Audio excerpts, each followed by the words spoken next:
Bom, hoje nós vamos falar sobre vestuário e como ele pode enriquecer sua história. E por quê? Qual é a base disso? Veja, muitas vezes, é como a gente comenta assim, muitas vezes a gente usa na história poucos sentidos. A gente já comentou isso até nas descrições, de usar os 5 sentidos.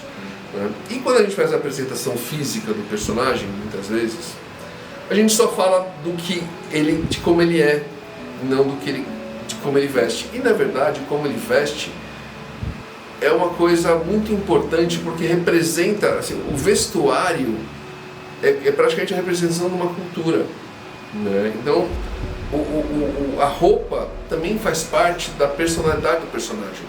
E quando a gente fala de personagens avançados, a gente está falando de desenvolvimento de personalidade, e é exatamente esse conceito de o que veste, o que vestir, como vestir, né? Especialmente porque, claro, se você fala assim, eu estou fazendo uma história mainstream, né? Mainstream, para quem não sabe, é aquela história que acontece na nossa realidade, no nosso mundo, né? Sem magia, sem nada e tal. Beleza, né? Tudo bem, então você vai procurar o que as pessoas estão vestindo para determinar a sua história. Agora, quando você está falando de Idade Média, quando você está falando de idade mais para frente, de século XVI, século XVII, século XVIII, todas tiveram características que é o que, por exemplo, enriquece o filme. Muitas vezes você vê o filme e está errado, né? Então, você tem que mostrar isso na sua história, porque vai dar tridimensionalidade para a realidade, para a história, para o mundo, para o personagem. Porque, por exemplo, se for analisar historicamente, o homem primitivo, dizer, o que ele vestia? Ele vestia para sobreviver, né? Então ele caçava, e aí ele pegava o pelo lá do animal e vestia com ele. Então, se você for analisar até mais atual, os nossos nativos fazem semelhante. Quer dizer, como nós não vivemos num país de clima muito... nosso clima é mais tropical, eles vestem mais de acordo, diferente de outros nativos. Mas se você for considerar, quer dizer, então, na era primitiva, vestir era da sobrevivência. E há 2000 anos, o ser humano deixou de ser nômade, né? Começou a plantar, começou a tecer, começou a criar animal. Quer dizer, então você tem dessa época os primeiros ossos em formato de agulha, porque as pessoas até antes disso, se for para pensar que eles tiravam fios e faziam roupas das peles dos animais, né? E aí você teve em 500 anos de Cristo o surgimento da roda de fiar, né? E aí começou a surgir os primeiros tecidos, né? Quando os primeiros tecidos surgiram, eles pareciam estopa, eles pareciam cânhamo, eles eram feitos com plantas como junco, como linho inclusive que junto com o próprio papiro, que também veio do junco, tem influência na escrita. Claro, isso não tem nada a ver com o vídeo de hoje, é só dando um contexto. Mas de qualquer maneira, com o desenvolvimento da sociedade, da civilização, você teve um desenvolvimento também no vestuário. Claro, evidentemente, você vai dizer, foi sempre positivo? Não. Foi sempre baseado na representação daquela civilização, né? Então, por exemplo, quando o comércio, né, não o comércio local, o comércio de longa distância surgiu, então o europeu começou a vender e comprar coisa da Ásia, como nós, né, começaram a trazer de maneira mais uma maneira mais diária, não vou dizer diária, mas coisas da África, e não só do norte da África, mas de outras partes da África, né? Então você tem, por exemplo, quando o Marco Polo foi para o Oriente, né, e tudo criou-se, o que eles chamavam, é aquela coisa, né? Não assim. Quando o Marco Polo foi para o Oriente e criou o quê? A Rota da Seda. Olha só, dizer, a seda, um tecido de 8.000 anos, quer dizer, deu nome ao que Marco Polo fez. Então, olha a importância que teve dentro do contexto. Foi quando a seda chegou na Europa.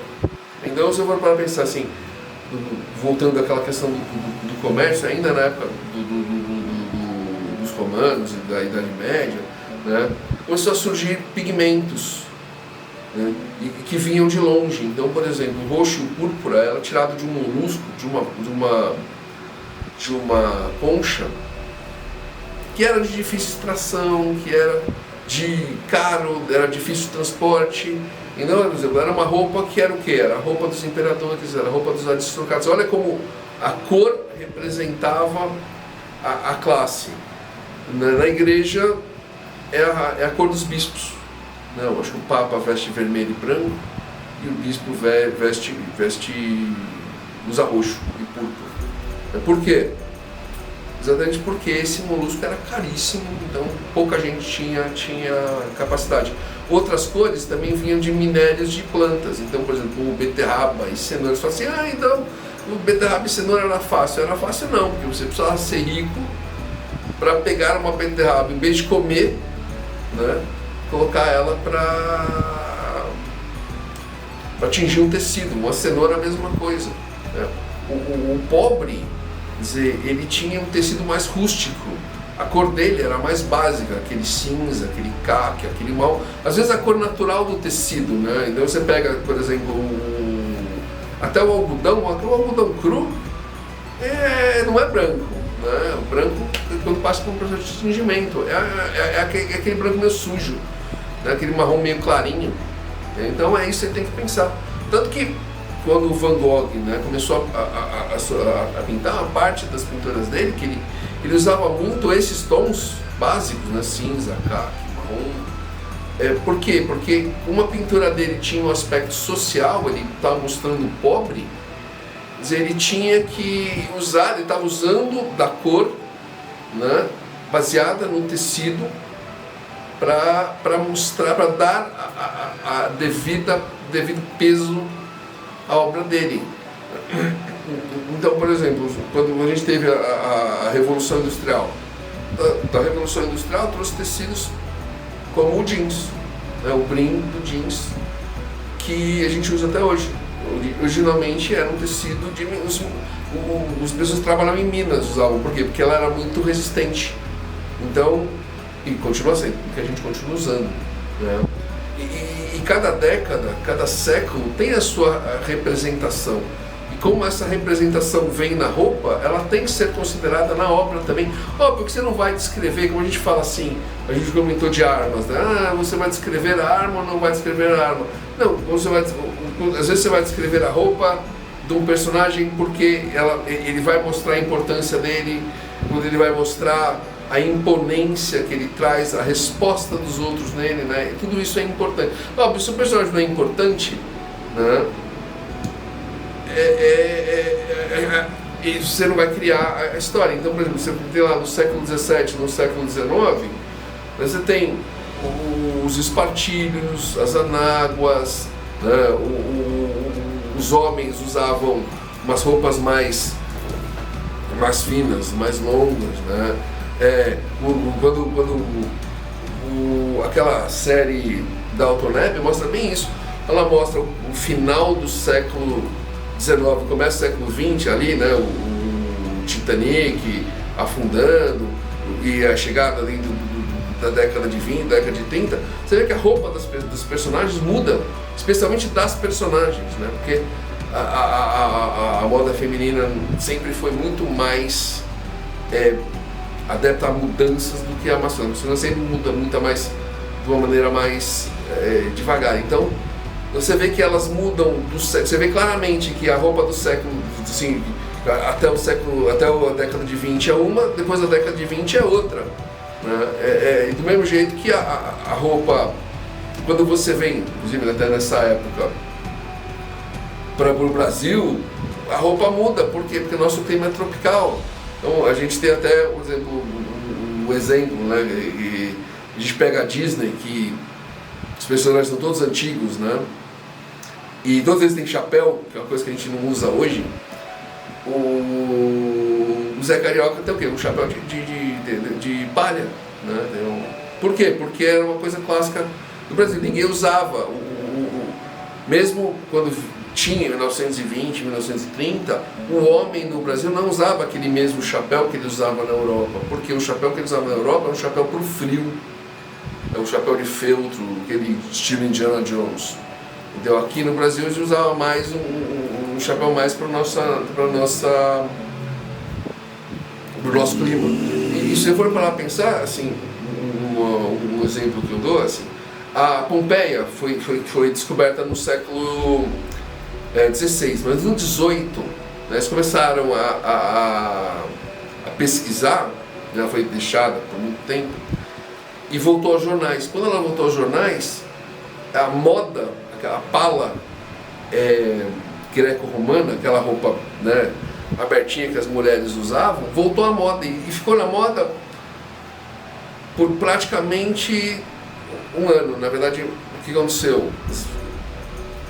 Chegou o inverno e as mulheres começaram a sofrer, a ficar doentes com pneumonia. Por quê? Porque elas estavam usando aquelas palas mais leves que até funcionavam no verão europeu, mas no inverno europeu não funcionavam mais.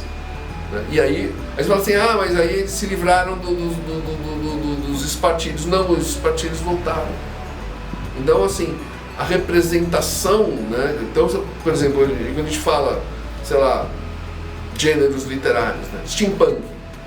Você pensa uma personagem com espartilho. Por quê? Porque o steampunk vem no século XIX, ali, né?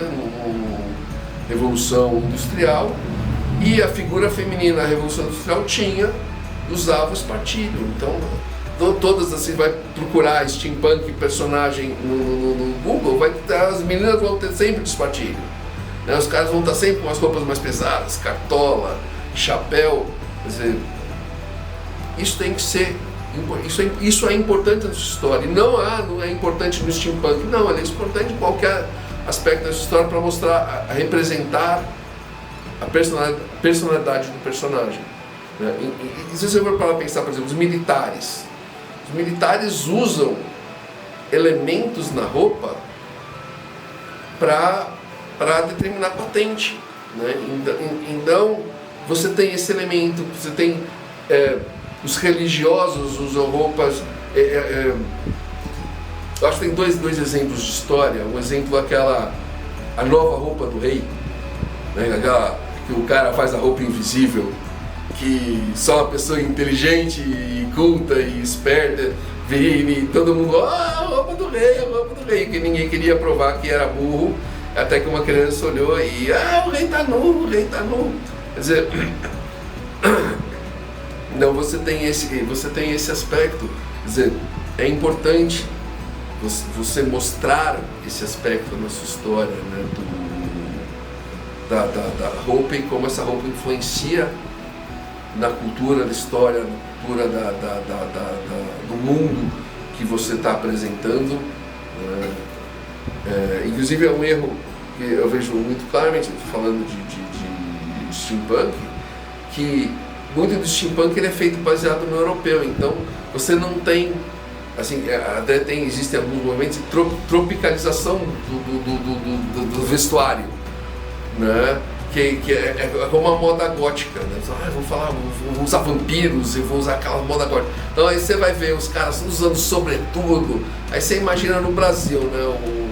Tudo bem, o vampiro não sente calor, ele tá morto, né? Mas aí ele tá usando aquele sobretudo, claro, é muito óbvio, né? No meio do verão, o cara andando.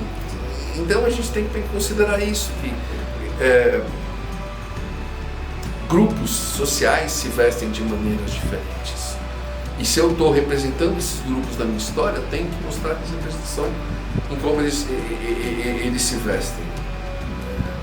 É a tridimensionalidade da história. Então não é a questão do personagem, mas é a questão do de uma maneira geral, mostrar uma cultura, mostrar